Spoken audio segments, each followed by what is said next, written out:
Alliance of Liberals and Democrats for Europe Party, ALDE, President Sir Graham Watson has warned European Union Foreign Policy Chief Federica Mogherini about President Recep Tayyip Erdoğan's alleged plans to seize the Zaman Media Group, one of the few independent media outlets in the country. As I am sure you are aware, signals from Turkey suggest that President Erdoğan is about to seize the only major opposition newspaper, Zaman, which has links to the Gülen movement, Sir Graham said in a letter to Mogherini, the High Representative of the EU for Foreign Affairs and Security Policy. He also called on Mogherini to intervene to warn Erdoğan against suppression of dissent in this way. Mentioning that Turkey is still officially a candidate for EU membership, he said such behavior should not pass without comment. A government whistleblower, known on Twitter by the pseudonym Fuat Avni, said on Monday that some 200 people will be detained in a major sweep that has been ordered by the embattled President Erdoğan, who is reportedly furious over the publication by the Cumhuriyet daily of photos of weapons being carried to radical groups in Syria by trucks run by Turkey's intelligence organization.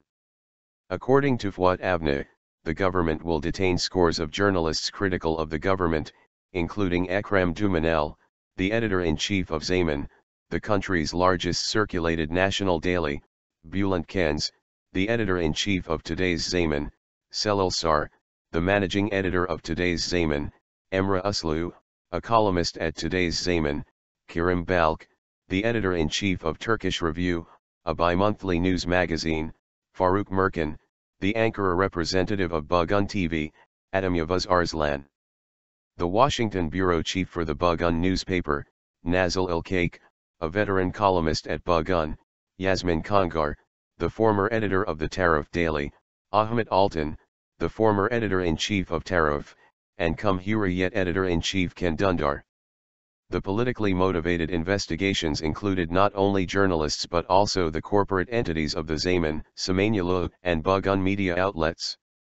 Anka Peduraru, a press officer at the European Commission for Enlargement and European Neighbourhood Policy, told today's Zaman that the Commission pays a lot of attention to events such as Erdoğan's alleged plan.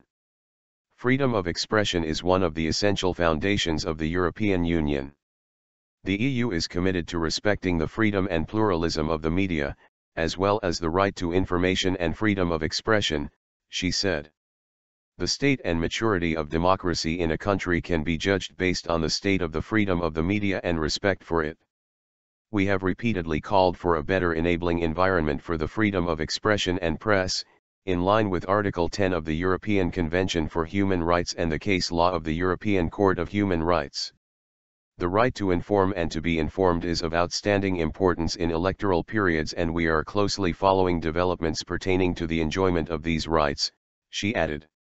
Nigerian journalists urge one IFRA to condemn Turkey.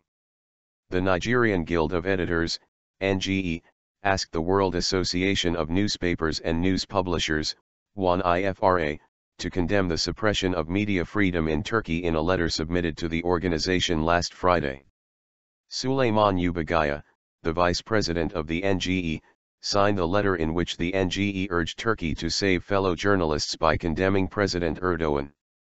In the two-page letter, the NGE cited examples of the most recent attempts in Turkey to oppress the media, including Ankara prosecutor Serdar Koçkan's request asking that media outlets critical of the government not be given access to the state-owned satellite connections, the arrests of judges who decided to release imprisoned journalist Hidayet Karaca, and the probe into the Hürriyet daily based on a headline. All democratic forces should be mobilized to prevent the last bastions of free speech in Turkey and stop the government from silencing the critical media, the NGE stated in its petition to one IFRA on the eve of the world's largest media congress in Washington. Uba is expected to read his letter during the conference, which started on May 31.